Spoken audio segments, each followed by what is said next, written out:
a lot of life is spent trying to be free. To be unchained from the desk at work, to be freed from the parking lots and waiting rooms, to find our people and our place and go to them, our will enacting our life directly. For some, it's everything, a desire deep within the human spirit to sprout the wings our species can never have, to rise above the daily muck and grime that sticks us in place. But then, sometimes being free is better in theory than in practice. Society itself is an act of inhibiting ourselves. We exchange the possibility to try anything we desire, free will, for the guarantee to do many things we're allowed, freedom. For the hopes and dreams of a better tomorrow, we come together to build up cities and towns and connections between them, safe and sound from the chaos of the world within walls built together. As such, the average life is often devoid of free will for these freedoms from nature. We rise at the same time each day, to take the same route to the same place, to eat the same lunch, to sit in the same traffic, to get to the same home with the same people, and go to bed at the same time. It is a lot of same, a lot of guarantee, and not a lot of active choice. And that's because we hate to choose too much, that anxious feeling of one's life being truly in their own hands, and so most often we don't. We make that trade to be less free. For many people, this is nice, the little one-size-fits-all world that's been created of guarantees. To have a place to call our own with the people who love us to rest our head next to, the little meals we make, or the spots we read or game and relax in, the things we own and the way we display them. There's still a clear sense of self and value to all these sames. And I think that this is what most people want, to be an individual within those sorts of bounds, whether they really think so or not. The world is chaos, unyielding, cruel, and often horrible, driven by limitation and scarcity, which we banded together against for a reason. We made a contract amongst each other to support against this, even if it limits us, and most often this is the best thing our species has done. We clip those wings to avoid flying too close to the sun. But overall, have we taken this agreement beyond what it meant? Does one size fits all really work on a scale as large as entire lives? Are some people suffering, forced to act on their own in a world where free will isn't supposed to exist? This is the intense and original vibe of Samurai Champloo, the spiritual successor to Cowboy Bebop's A Genre of Its Own tagline. It's a historical piece set in the Edo period, but with graffiti and hip-hop and plenty of other anachronisms. It places actions, ideas, and characters well outside of their usual realms and gauges their reaction, their style to be a fish out of water, and in the unique field developed in this contrast makes its point. As we see with the main characters, not everyone is choosing to be a standout in this contrast, but some are certainly forced to be. Some never had a chance to lead an average life.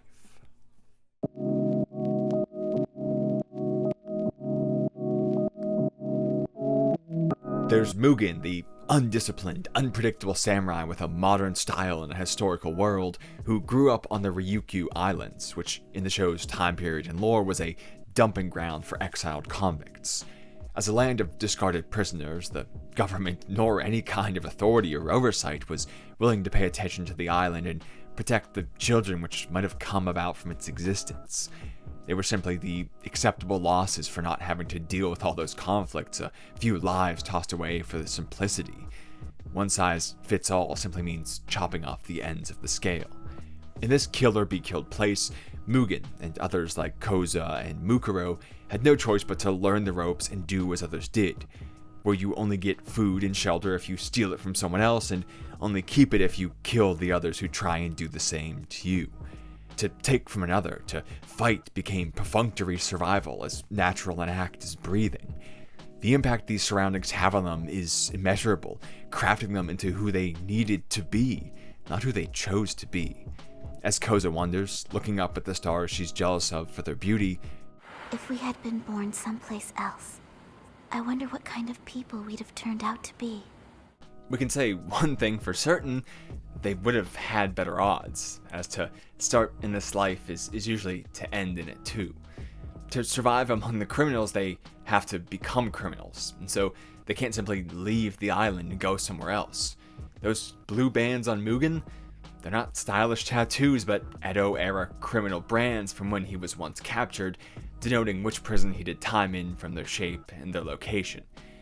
This means that he has an active record he could be instantly recognized and hunted for. Even if not, they'd at least see that he was once a criminal and exclude him anyway. Similarly, it's not like any of them have some kind of official paperwork to pass through the kinds of checkpoints we see in the series, so even if they did get out of there, their scope is quite limited. And whenever Koza does attempt to escape, it's only with a literal mountain made of money, likely to buy off cops and purchase forgeries, and it's only after killing Mukuro because he was essentially trapping her there. The vulnerable people in this place are abused to stay. To kill everyone harming you and have a literal mountain of money, that's what it takes to get away and lead an average life when you're born here. They were locked out and can never have it. This impacts Mugen quite deeply, on a level more personal than just where he has to live and why, or his actions being immoral, but in the core of who he is and what he wants out of life, if he can even be happy. The idea of family, of connection or closeness became almost vile to him. In that terrible place where no one had anything, there were ways to simulate what they were missing. Koza, who seems to have saved Mugen when he was near death at some point, develops feelings for him and they share important moments together on the beach. Meanwhile, Mukuro, someone they both hate but feel they need to survive on this lawless land as he seems to control a local gang, constantly appeals to Mugen as if they were family, siblings, that they were born in the same conditions, raised in the same conditions, and will die in the same conditions. Aren't they just like damned siblings? In these connections, a softness for Koza, which we can gauge he has by how coldly he greets her in the future, outright claiming he doesn't remember their important moments, and Mukuro's appeals to kinship, the almost necessity, the responsibility of family, Mugen becomes manipulatable. The former keeps him in place with those soft feelings he wants to see through, only to be used by the latter, where he finally teams up with Mukuro and is framed for the robbery of a high-value sugar transport ship while the others get off free. We see that he based his direction on other people, and it somehow got him in an even worse place than where he started. So he gives up on desiring an average life or any parts of it at all, as when he pretends to be asleep during important moments with the other main characters later. Sitting around the fire, it's much like the moment that he and Koza shared, which is why he rejects it. He even says quite directly, "Are you happy now, Mugen?" I don't know, can't say I've given that much thought. After all, anything which makes him happy would just create an opening, like a warrior letting his guard down to be attacked. And so he doesn't. There's nothing to use against him. From being locked out of an average life, he learned to reject anything that comes with it and make his own. His almost barbaric nature is a product of his society. And this is likely why he takes pleasure in fighting. The world never valued him, even a little bit. But other people come after him, expend their time and their energy trying to kill him, even losing their lives for the sake of trying to end his.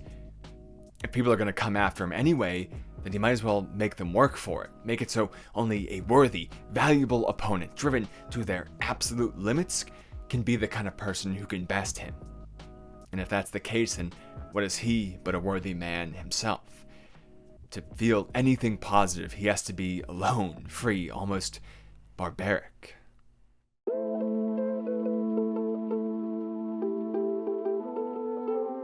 Mugen was locked out from the start, but for some others it's not time and place, but something within them, a key part of themselves which this world has decided is at odds with the average life. This is the case for Jin, a powerful ronin. His parents died when he was quite young, leaving him to be taken in by Inshiro Maria at his Kenjutsu dojo. Since he had no connections, or really a life at all outside of this place and its craft, it became his entire life. He dedicated himself to the art and became the star pupil and intended successor of the dojo. And this makes sense. He had to do something to be supported there with nothing else to provide but the ability to take on that skill he was being taught. And unlike the other students who pack up and go home when things are over, Jin doesn't have somewhere else to call his own. And at the same time, that means that he lacks the support and safety that parents provide. He can't slack off in his training because he has to become those things for himself. On all those points, this is the only option he has.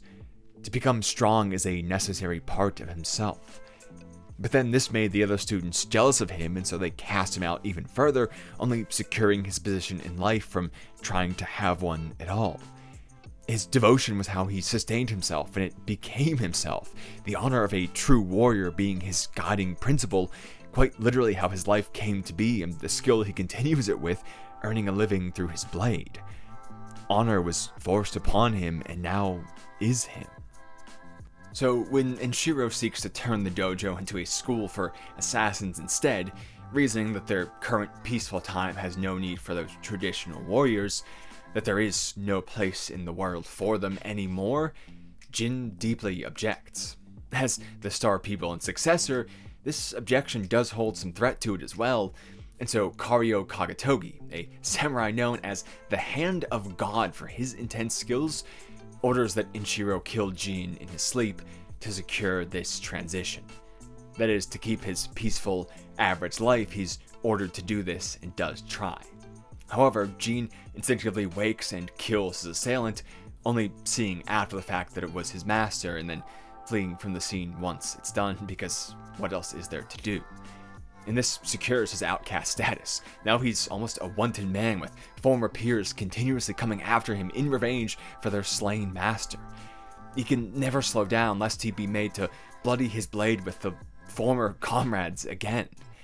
And with all the dojos following a similar pattern, as we see in a couple episodes, they're either entirely changed into something new and disrespected, or if there are any honorable ones left, they're abandoned in disrepair with a lone master.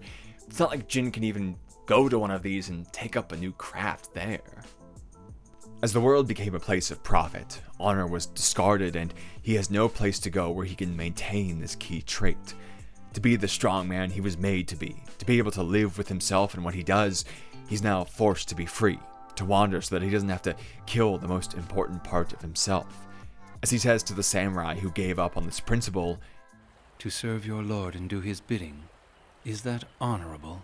Cutting down a man who's done nothing wrong, is that what you spent all those years honing your skills for?" They all did the opposite, traded in their honor for the average life, to wake up in the same place with the same people and be comfortable in the same things. Their power is someone else's, their training disgrace, but they know they'll continue to live with food and water and shelter as long as they obey. Someone who developed this strength as a necessity could never make that kind of trade. It would mean the death of who he is.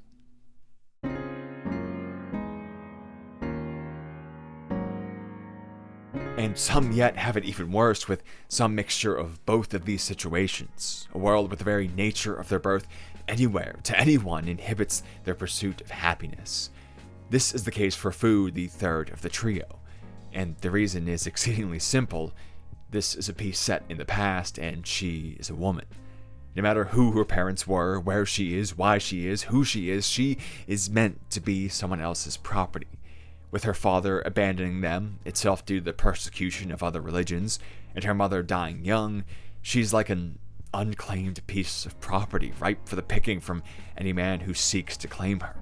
And we see this many times. In just the first 5 episodes, she's kidnapped to work in a brothel and almost sold into slavery, all on account of being a woman who dared to do anything of her own will, to leave the dwellings of someone else and be in public. She could have stayed with the tea shop owners who housed her before, as they offer for her to come with them once the shop burns down. She could have taken what she was offered and had some kind of an average life, but only so far as they decided to take her, and only until a man decided he should be hers, at which point it's just his will what happens to her life. And we see this multiple times as well, with a couple women in the show being sold off into sex work to pay for their family's debts. Even if she stayed, was agreeable and complacent, there was no guarantee. And so she seeks out something of her own instead, trying to cross the country to find her father and get some sort of revenge for her mother. And really, this should have been a simple task, no more than the time and energy of travel, but it becomes momentous, requiring the skills of both Mugen and Jean to accompany her and keep her safe. That's how much this world hates her will. She needs two amazing warriors just to try and walk across her own land and find her father. Her breaking out is seen as a man losing out, losing what he himself has been guaranteed as the average life. Hers was never supposed to be her own, her will never once enacted, down to nothing more than X or Y. The average life isn't hers to hold, but rather something to be held over her. The same kinds of things can be said about many minor characters. There are sons of sick mothers who have to steal to afford the medicine their family needs just to survive, taxes on and persecution of those who hold contrary religious beliefs, and gays from other countries traveling the world to find a place where they can be themselves, only to be rejected for being foreign.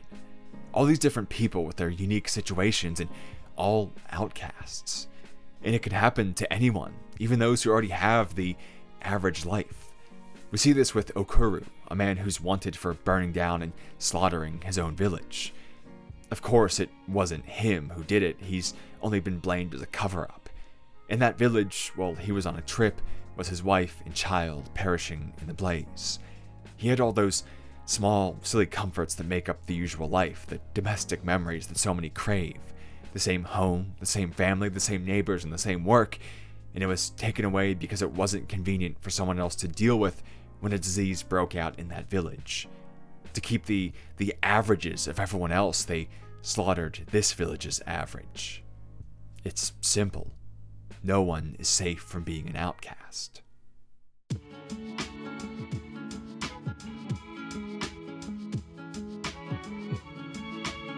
For these people to be who they are, or often who they were simply made to be or have to be, whether that's from birth, circumstance, time and place, or anything in between those, to be truly satisfied in living life, they are forced to be free, to make their own spaces and find their own people. They can't settle as those key parts of them are not allowed in average life. They have to work harder against not just nature, but the structures which create and perpetuate average in the first place as they coat the earth. And this is precisely why it's a struggle. The average is forced to be everywhere and everything. If these outcasts could simply go off and live as they wish somewhere else, to form their own communities and make their own average, everything would be okay. Everything and everyone would just be at peace in their spaces.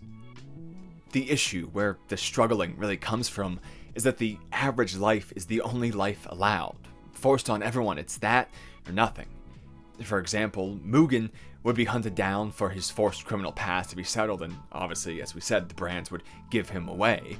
Jean would be required to kill his former peers again and again, and, well, Fu's is quite obvious she would only be property. Medicine is made expensive for profit after someone put a fence around the herbs. Taxes on the religious and the burning of their villagers literally says they can't have their own place. Bans on foreigners keep them from bringing in an outside perspective to change this. Everyone is forced down the same path, a one-size-fits-all society. This is what causes it to be a struggle. They can't have an average life for a variety of reasons, but only it is allowed. They can't form a stable income, they can't have a place of their own and settle down. Like the trio, they have to keep moving and almost starving, finding some way to survive in the next town again and again and again. At its most basic, this is seen in that pattern of their adventure, but Jean provides a deeper example. Stuck in the first town they can find to get out of the prolonged rain, the continuing storms keep them in place for longer than usual. As such, they look for some extra work while they can, with Jean running an eel stall for the night. But as a man who survived off nothing but the blade for his whole life, he has no idea how to cook and is helped by a local woman, Shino, who he stopped from calling life quits on a bridge as he passed by earlier. She much more adeptly handles the task, and for a night they bond and share an almost domestic experience which takes a hold on Jean's core as he seeks to understand her much more gentle approach to the world and these average pleasures, like cooking and enjoying a meal with another. It's all those soft memories which one wants to remain in place for, the thing he's never been allowed. They fall for each other, but the next day Shino is scheduled to be sold off to pay for her husband's debts. They can't have those usual trappings because her gender means she's already owned. And even as Jean goes on to save her, getting her across the river to a sanctuary where she'll be cared for and protected, he can't come with her because of his own self. The second Jean slows down, he's found by those who want to kill him, those who would endanger her just the same, and also this goes directly against his key trait, the reason he exists. To kill innocents, the still few honorable men chasing him down, isn't something he wants to do, as it isn't an honorable task itself. Each time he has to do so, his core feels a sting for those actions, to fell the ones just like him due to the manipulation of someone behind the scenes, and so he has to keep moving to maintain himself. To have this connection, he would have to lose the very thing which defined him, the thing which would bring people to him, and so he never can. He's forced to be free instead, to feel like he's searching for something, yet never knowing what it is. I've spent every single day since then on the road, traveling in search of something, but having no real idea of what that something is.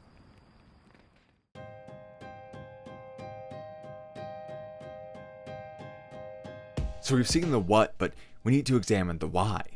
Why is the average life the only one which is allowed? Why is it pushed on all when these misfits could easily go and become fits somewhere of their own? Well, we saw hints of this why in all their stories. Parts of average life made Mugen manipulatable, the strength to best others disallowed one from comfort, and the autonomy of one was the lack of pleasure for another. In all these cases, someone else is benefiting from the one being forced into the average life. The one who provides that which is needed to live it profits the most the more people who do so. The one who gets them to do their work, who keeps them weak and reliant, who takes their pleasure as his own, all average actions sustain something for another party. Being given food to eat to keep one alive isn't for their sake, but for the sake of the one they work for. The comfort to relax isn't to provide energy for one's own wishes and desires, but for their utility. And the small joys of daily life are allowed to prevent the insanity of recognizing the situation, and really nothing more. In a way, it's reliance, living a life which requires a master and which can be taken away at any moment. Think about it. If you were suddenly outcast for some quality you couldn't just change to be let back into the circle, could you farm food to sustain yourself? Could you draw water to drink and bottle? Could you create a shelter to live in? Would it even be legal to do those things on your own? For better or worse, since this does provide us the time and energy to chase some tasks we choose instead, the average life is one of reliance, of being forced to cast off certain qualities to continue the guarantee if they say so. What Mugen, Jean, and Fu are seeking is a life of their own, one which can't be snatched away at a moment's notice, one where they can stay true to who they're meant to be, or maybe even who they have to be. This setup of reliance could be okay if the one relied upon was a good person, but at least in this case it surely isn't. What we see instead are the kinds of people who put a sort of tax on living as one wishes to. It's allowed if it benefits someone else. In fact, the average life becomes a sort of tool to wield over others. We see this from the get-go with people like the magistrate in the first episode or the mob boss not long after. They're both older, physically weaker men who exert control through the strength of bodyguards, requiring a tax not for food or water or shelter, as they're not providing these things, but a tax simply on life, a requirement to exist. This serves a distinct purpose. Keep everyone too weak and occupied with simple sustenance for them to be able to come against their ruler. Everyone has to be kept on the brink of weakness so that the weak man seems strong, which he then furthers with the allure of average life. Because think about the option that a warrior, a strong person, has in response to this. They can push back against the unfair lord, rising up and risking their life to be able to keep fighting and make their own life, or they can accept the deal, have all their necessities guaranteed since they're taken away from someone else, and live a peaceful life ensuring the weak man is safe. They gain comfort for giving up themselves. The average life is an easy compromise, as they're made to be outliers of their situation only so that they can be brought into the fold, told this place and this role gives them purpose. They're allowed to use their skills only so far as it benefits another, and nothing more. We see something similar with the art dealer in the following episode. Hishikawa Morinobu, an artist in the emerging but not yet respected Iyuko-e style, produces his works with beautiful young women as the subjects. Due to this, it's often sold for less than savory intents and purposes, keeping it at an unrespected status due to the way it's being dealt for that. His livelihood is purposefully kept niche so that he struggles and has to accept a horrid arrangement to make do as an artist. The works themselves aren't really sold for very much. Instead, the dealer pays him to keep making the works only so that they can lure in young women to sell into slavery, with each subject of the work being kidnapped afterwards. He can try and make his name in the world, create his own path through passion, do something with vigor and to its fullest extent to actually contribute what he thinks is right, only so far as someone else controls and benefits from it. It's better for him that he always stays on the cusp, reliant enough to need them at all times. And this one plays double duty because it's also playing to that desire in the young women who pose for him. They naturally have a want to have an artist capture them and prove them as something more than just the average tool of a household, a dream which they can have fulfilled only for a moment so that they may be sold. Then there are the individuals like Sarah, a blind traveling musician who turns the trio into a quad for a few weeks. She moves from place to place playing her sad songs, capturing the attention of crowds and doing something rather remarkable and moving. But in reality, what she wants is nothing more than the average life. She had a son, and as she says, "At the moment that my son was born, I began to have the same dreams that any mother would have." But because she was blind, the child was taken away from her and used as blackmail. From her lack of vision, her other senses are heightened, making her a well above average warrior, able to best both Jean and Mugen, only failing to kill the latter due to her own hesitation and fondness for him. The very kind of thing Mugen learned to protect himself against for that reason. She literally just wants the average, but it isn't allowed because who she is more profitable as an assassin. And this one is especially ironic because it plays with the very nature of what her role means. Being a mother is at its most bare keeping a child alive, and so this is still what she's made to do. As long as she keeps acting as an assassin for those holding her child, he's allowed to live. She can perform the duties of a mother only as they're bastardized to benefit someone in control. And as someone with this level of skill with her form, it's undoubted that she could care for this child in any regular way. She could be a perfectly fine mother. The only difference is if she's allowed to by someone else, and she isn't. Whether these people want to be warriors, artists, or simply just average mothers, what's allowed isn't in any way what's natural or capable, what they can prove is able to be done or what this world is meant for, but only what someone else says.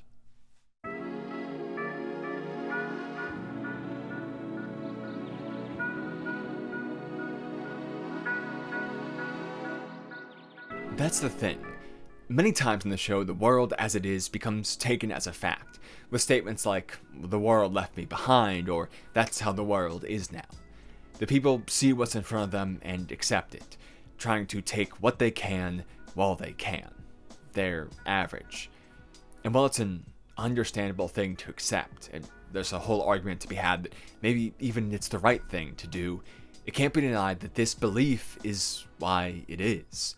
There's nothing natural about the world, no inherent way it is. The evil men only stay at the top through lying and cheating, quite literally manipulating the natural odds of randomness in their favor, seen in the gambling racket with the Yakuza-like boss. The foreigners are outlawed simply because someone wrote that down and then the people under them decided to follow it, decided to enforce something they might not believe so that they could keep securing their own little slice.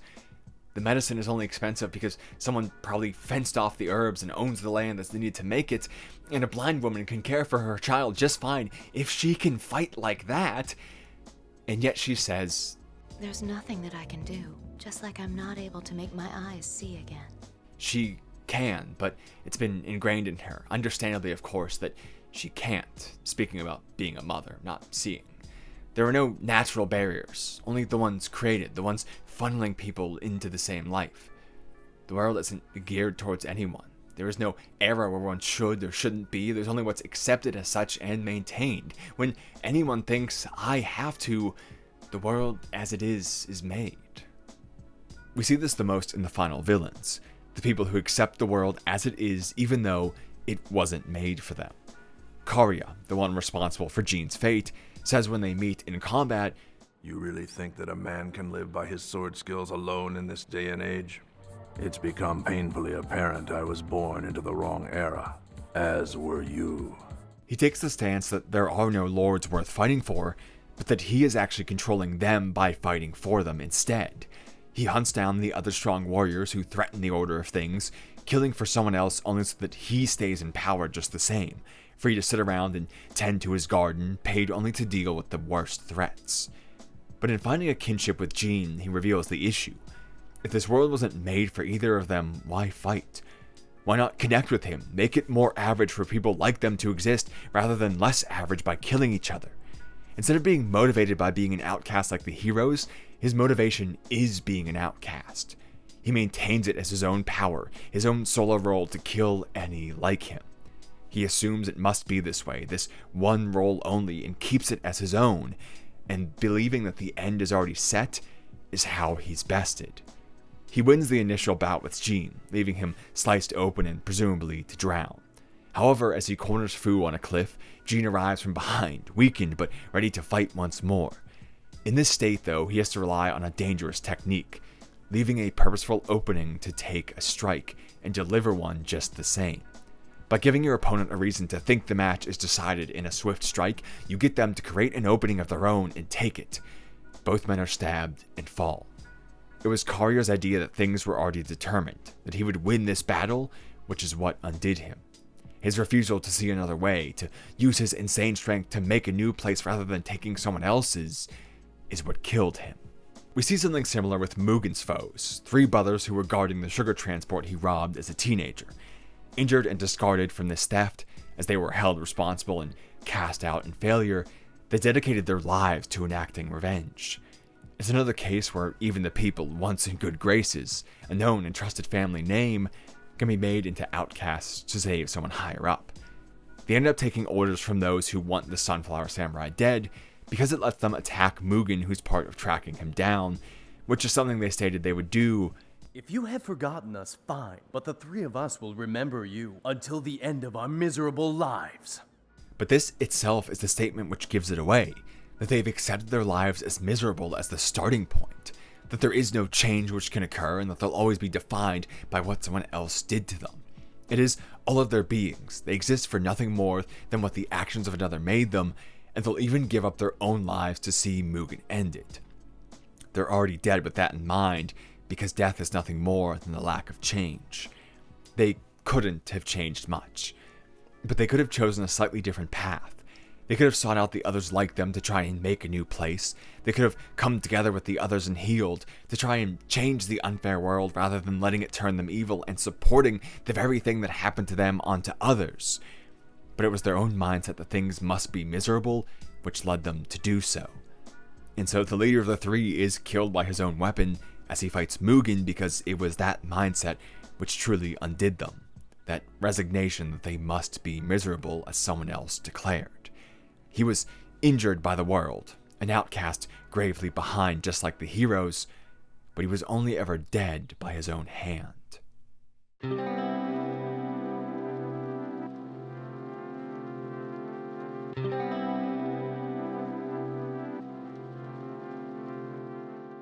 And we can see those last points because the main trio was also defined by what others did and declared for them, and yet they're not evil. In fact, with Mugen, it was the exact same night as his foes. He suffered from that day just the same as they did, which is why he can say as they're torturing him, "When it comes to living with disgrace, I wrote the book. There ain't a damn thing a loser like you could ever teach me." Just as they are, he's also dealing with the consequences of what someone else led him to be. But he did it in a different way, deciding to only let it be a part of him. Yeah, he can't have the average life, but he can keep moving, keep changing, growing stronger and beating more foes, making something of his own out of what occurred to him. A life where he's not aiding anyone else by living, only himself. And we see this pretty directly as he goes on to attack the gangs that hire him as protection, choosing his own style over the comfort they provide. He doesn't do it out of morality or ideals, but simply because it's how he is and how he thinks, his own response to a world not built for him. It might be a struggle, but he'll just keep getting stronger to keep moving to his own beat, to maintain himself as a strength much greater than becoming what someone else says. And that's the key, to feel the impact but not be defined by them, to take them into one's own rhythm, moving and changing as they see fit. After all, if you believe it's going to be miserable, why continue down the same path when anything else at least has a chance of changing it? And the way that these three live their own lives like that is what creates great ripples throughout the world, breaking the chains, binding those other outcasts, and inspiring them to create their own change. And if enough people do this, the world, as it is, starts to change. They inspire artists to travel out and find their own place, to make it in the way they see fit, not to rely on the abuse of others to exist with their craft. They inspire those looking for a place to chase their desires and to not be persecuted, to keep looking rather than settling or being someone they aren't in the service of maintaining a wrong world. They inspire the children living under strict mafia bosses not to give up hope that they can save their spaces and allow the truly average life that they want to be pure and attainable once again. These three ride into town and create the kind of change that people didn't think was possible. They are warriors who are hardened by their adherence only to themselves, to moving to their own beat. The power comes from the fact that they never got complacent, but kept moving and training and becoming people who were unreliant and individual. They show that the world is inherently no way, set to no music of time or place, but only to the rhythm that one brings them with them and moves to. Like looking from person to person in the crowd at a concert, it proves that no one knows how to dance. Everyone is just moving as they personally feel the music. It's that if it's thought to be done, it can be so, that a different kind of life is possible and the conditions around them are simply false. We see this directly with Fu, when she admits to the pair of warriors, "But for whatever reason, I could never work up the courage to actually start the journey. Then I met you two at the tea house. I had this feeling that if I were to join up with you two, I might just be able to pull it off." It was the very fact that they existed as themselves which inspired her to move out into the world and do the same. To be herself, not someone else. All they had to do was show that it was possible for others to know and do it themselves. Now, there is something horrible about this still.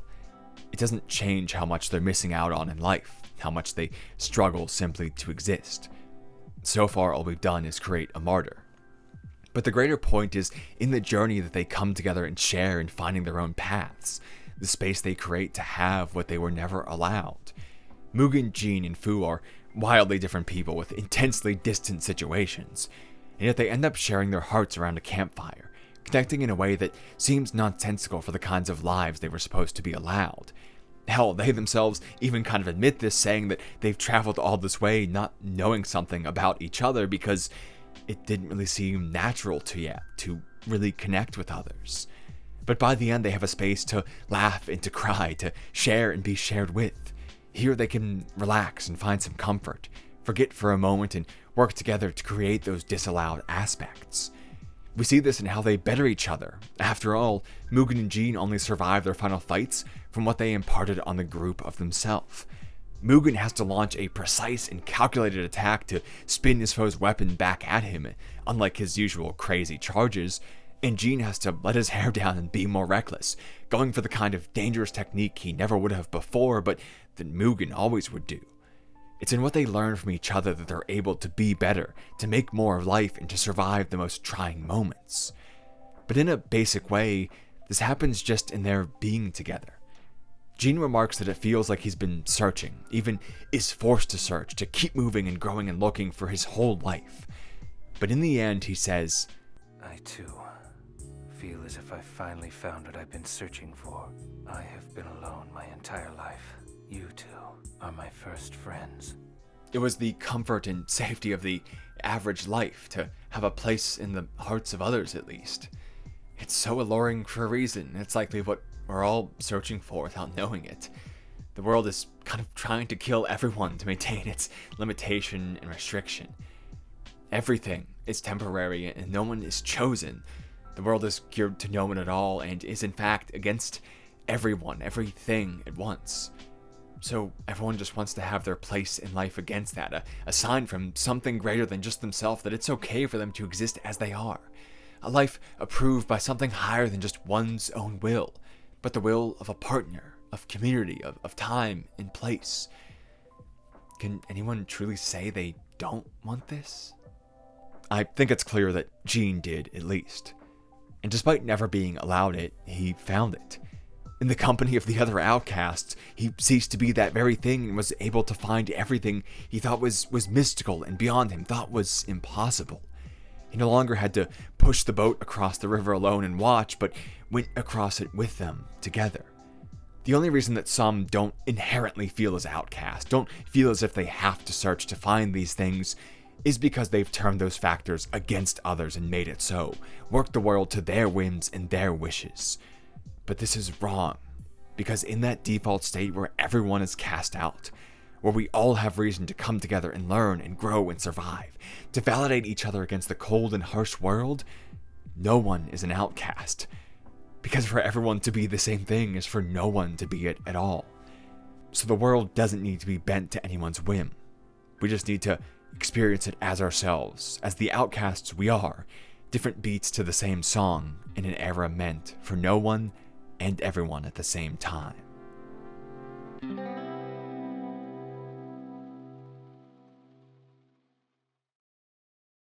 Anyway, that will wrap things up for this one.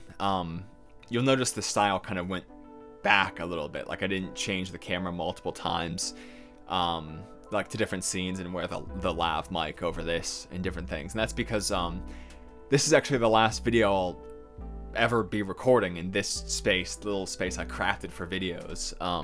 And so I wanted to really just utilize that the whole time, and it felt like a throwback to when I was really first putting it together with a different camera and things. So I got a little bit sentimental and wanted to stick with the old setup here. I don't know, I feel like there's like a ramble I can do about this whole topic, because I feel like it's one of those things that people could look at and be like, oh, there's a lot of subtext to that. They're actually writing about something else. The truth of it is, it's not subtext, it's text. I was writing about the thing you probably think I'm writing about the whole time. But these were just, a few examples of what it means to be an outcast, and that there are very many more that a lot of us experience every day. And part of that, I think, really is the mismatch that comes when you feel like there's something you can do, something that you will put a lot of hard work into, work like late nights and long hours and really put your heart into it and want to see a difference from it and believe in it. And instead of being able to do that, having to work like a day job, a job of an average life, and people telling you like, oh, but you can have, these average life things, but that being good for a lot of people, but not good for you. Like, it doesn't make up for the fact that you have to do something soul sucking. I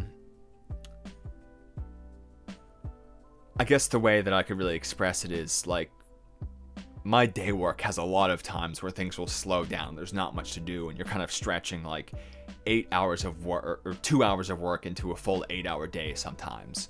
And not only do I just hate that on principle, like I'm just not the kind of person who can fake to work, like I need to be doing something.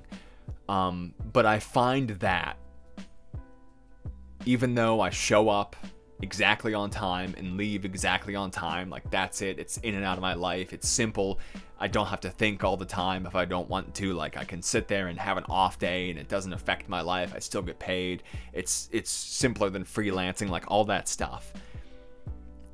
And I'll contrast that against sitting here at like 9 o'clock p.m. Like it's 6 p.m. on a Saturday right now when I'm recording this, and I'm still gonna do more until 8 when I leave the house.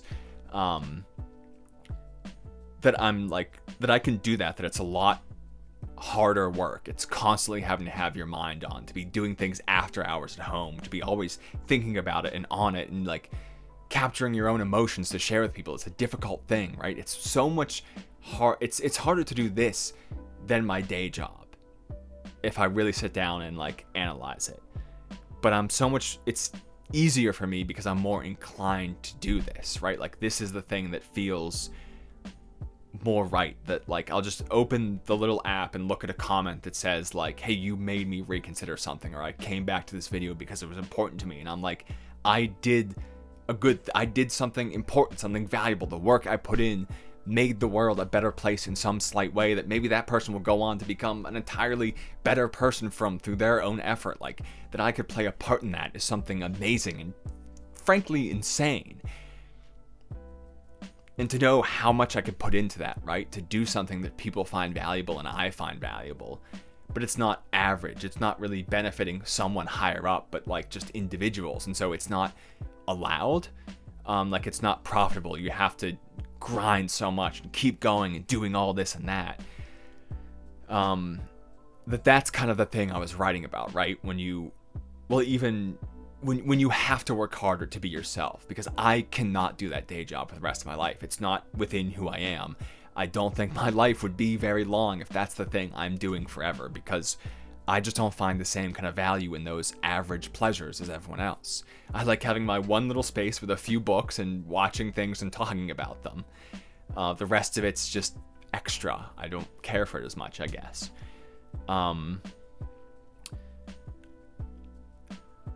And I lost the point a little bit. I don't want to cut this. I like these being completely like going entirely, just me like ranting to the camera.